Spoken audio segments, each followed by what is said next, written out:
Olá a todos, bem-vindos aqui a mais um vídeo. Hoje para continuarmos com a parte 2 da antevisão. Ontem na parte 1 foi três soluções que o Benfica poderia ter como abordagem ao jogo para partir em vantagem perante o Futebol Clube do Porto.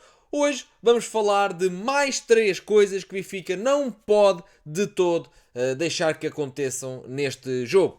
Portanto, fiquem aí, vamos a isso.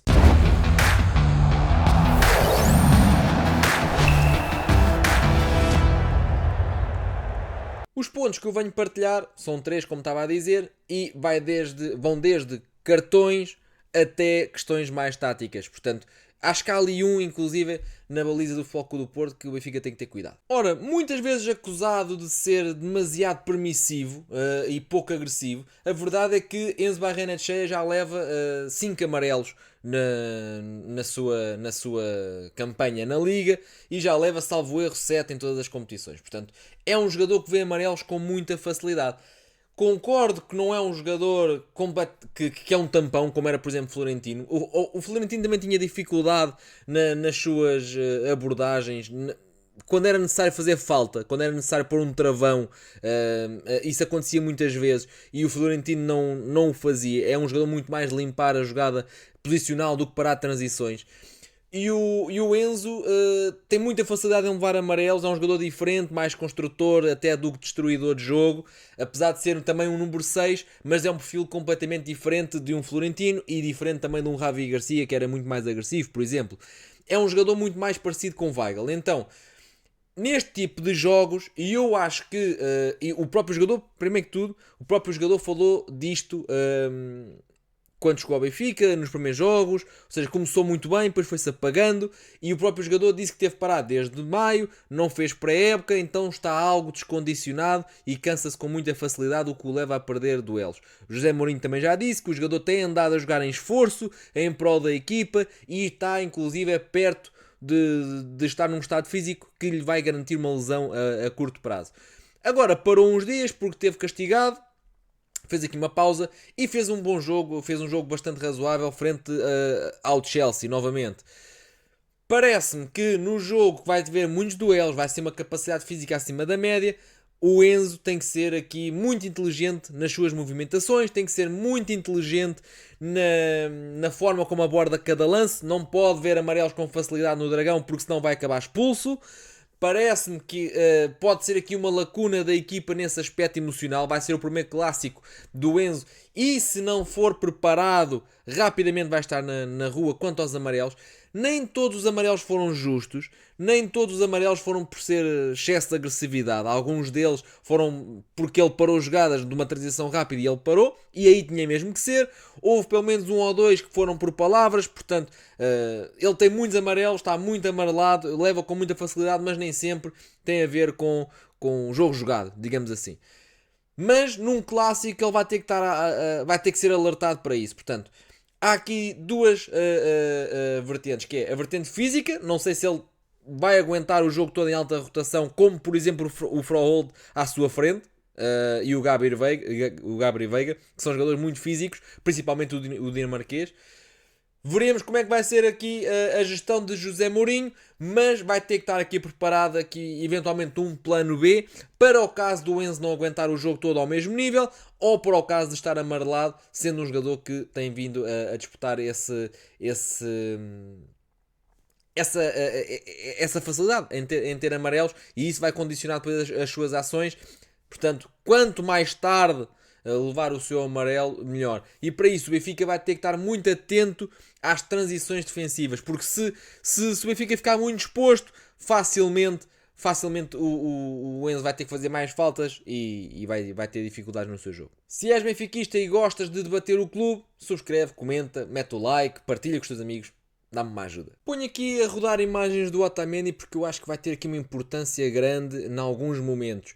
Nomeadamente no jogo aéreo. O Porto vai fazer alguns cruzamentos através de Francisco Moura, por exemplo, que é um lateral que aparece muito bem no último terço a cruzar. É preciso ter muita atenção à colocação que as bolas de Francisco Moura levam para a área. E o Porto tem servido o Samu muito melhor do que o servia com Anselmi. O Samu com Anselmi era um avançado de apoio, ou o Anselmi quis fazer dele um avançado de apoio e acabou por destruir o jogador, e o jogador não marcava nem jogava. E agora com Farioli marca regularmente e muitas vezes em resposta a cruzamentos. Portanto, sendo um especialista no jogo aéreo, não é muito alto, e comparativamente com Samu tem muitos centímetros a mais do que Otamendi, mas sabemos do poderio aéreo de Otamendi, portanto, eu diria que o Benfica tem que se precaver muito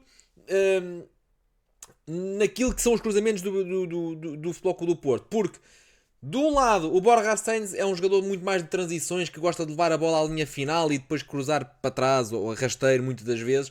Não é tanto daí que eu diria que vem a capacidade para ajudar de Otamendi, e aí vai ter que ser a equipa a solucionar, mas o Moura na esquerda tem muita capacidade de cruzamento de qualidade, e na direita vamos ver, o Martim não joga, à partida vai ser o Alberto. O Alberto é um jogador que tanto consegue cruzar como consegue ir à linha, vai variar muito o seu jogo, mesmo o próprio PP ou o William Gomes são jogadores que colocam bem a bola, então o Benfica vai ter que ter aqui muita atenção aos cruzamentos. Pode haver jogadas estudadas também nas bolas paradas.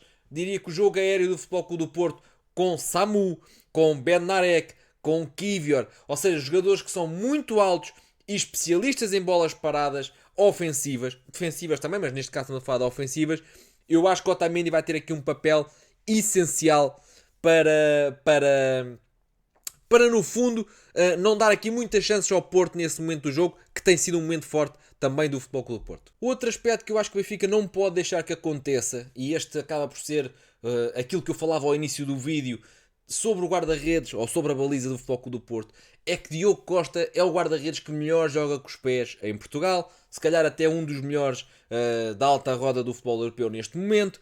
E o Benfica vai ter que ter muito cuidado com isso. Já houve clássicos no passado, não estou a falar daqueles da temporada passada, porque o Porto estava realmente em más condições e o Benfica acabou por vencer e bem os dois jogos, mas no passado já existiu jogos em que o Benfica tentava pressionar a defesa do Porto, eventualmente até conseguia pressionar os centrais, ou os laterais, ou o meio defensivo, mas quando a bola entrava depois, era devolvida para trás, e quando a bola chegava a Diogo Costa, o Diogo Costa fazia com que a bola entrasse mais à frente, e o Benfica estava muito subido, muito atraído através da bola, estava muito subido no terreno, e o Diogo tem muita facilidade em pôr a bola longe e jogável. Não é uma bola bombardeada, não é uma bola que vá alta para difícil domínio. O Diogo tem a capacidade de colocar a bola de forma a ser recepcionada facilmente e depois ficar jogável. Portanto, o Benfica vai ter que ter muito cuidado. Veremos como é que vai ser a abordagem de José Mourinho para este jogo. Porque, por um lado, eu disse ontem que o Benfica teria que pressionar a saída dos centrais, porque eventualmente, por exemplo, o Alberto é um comboio físico. O Alberto, defesa direito do Futebol Clube do Porto, é um comboio, um jogador que passa aos 90 minutos a correr para trás e para a frente, mas não é uma espécie do bar do Benfica, ou seja, tem muita capacidade física para duelos, para ir à frente, para ir atrás, velocidade, mas não é um jogador que até saia muito bem de pressão. O próprio Bednarek tem muita dificuldade em jogar com os pés. Portanto, o Benfica pode aproveitar isso para empurrar o jogo, para pressionar de maneira a que a bola vá para esses dois jogadores e depois que o Benfica consiga sufocar e que a bola não saia dali. Mas a pressão tem que ser feita, e Gonçalo Ramos era um jogador que fazia isto de forma exímia, ainda faz quando joga, que é ele pressiona de maneira, ele vem a pressionar de um lado que o jogador fica sem a opção de passe do lado em que o Gonçalo Ramos vem a pressionar. Não pressiona de frente, porque aí o jogador pode passar para trás ou para os lados e vem a condicionar para que a bola não entre no guarda-redes. O Gonçalo Ramos, por exemplo, é um dos jogadores que faz isso muito bem e certamente estão recordados. E o Benfica vai ter que eventualmente pressionar dessa forma para que quando os jogadores da defensiva do Porto estiverem na sua fase de construção, não consigam não só jogar para a frente, mas também não consigam devolver ao Diogo, porque se o Benfica for pressionar alto, vai ficar muito espaço, a equipa vai ficar muito esticada, vai ficar muito espaço entre setores e depois vai ser muito fácil para o Diogo Costa colocar a bola nas costas da pressão do Benfica e vai haver muito espaço para jogar, porque obviamente para bloquear o Alberto vai ter que estar lá o Sedakov, para bloquear um central vai ter o Auschwitz, para bloquear o outro vai ter o Pavlidis, do outro lado vai ter o Luca Bacchio e depois sobra Rios e o Enzo, que dependendo de se o Benfica está muito ou não subido, vai haver aqui um fosso grande nas costas da pressão, e ainda se esses dois jogadores forem acompanhar a Alan Varela e o Froholt, vai ainda ficar mais espaço entre os centrais, porque o Benfica depois abre sempre aqui um espaço muito grande entre os médios e os defesas, porque o Otamendi já não tem muita capacidade para ir e voltar, para controlar a profundidade. E o António também não é um central muito rápido, e o Benfica nunca junta muito bem essas linhas e começa a haver muito espaço entre setores. Portanto, de todos de todas as coisas que eu disse que eventualmente poderiam não ou não podem acontecer no jogo do Clássico, há aqui a questão dos cruzamentos. O Benfica tem que estar muito atento, porque o Porto tem bons executantes e depois tem um avançado na área que está a fazer golos com muita facilidade em resposta aos cruzamentos. Há aqui a questão também da parte disciplinar, em que o Enzo e o Rios têm levado muito amarelos, mais o Enzo até, e eventualmente podem não acabar o jogo, porque é um jogo que aquece, é um jogo emocional, é um jogo em que o próprio árbitro muitas das vezes pode ter aqui dificuldade em aplicar o mesmo critério ao longo do jogo, porque o jogo, estes jogos de clássicos, a nível de ânimo, são vividos de forma muito intensa e é difícil manter a mesma linha ao jogo todo. E depois há aqui a questão também, que já sabemos e que eu estava a dizer, que é a questão do jogo de pés do guarda-redes do Porto, que pode criar dificuldades à pressão do Benfica. Veremos como é que vai ser a abordagem. Eu acho que o Benfica deveria pressionar a saída do Porto, porque o Porto tem essas limitações, mas também pode haver aqui uma espécie de Chelsea 2, que é o Benfica baixar as linhas e não pressionar alto e pressionar ali num bloco médio, e veremos como é que o José Mourinho vai montar.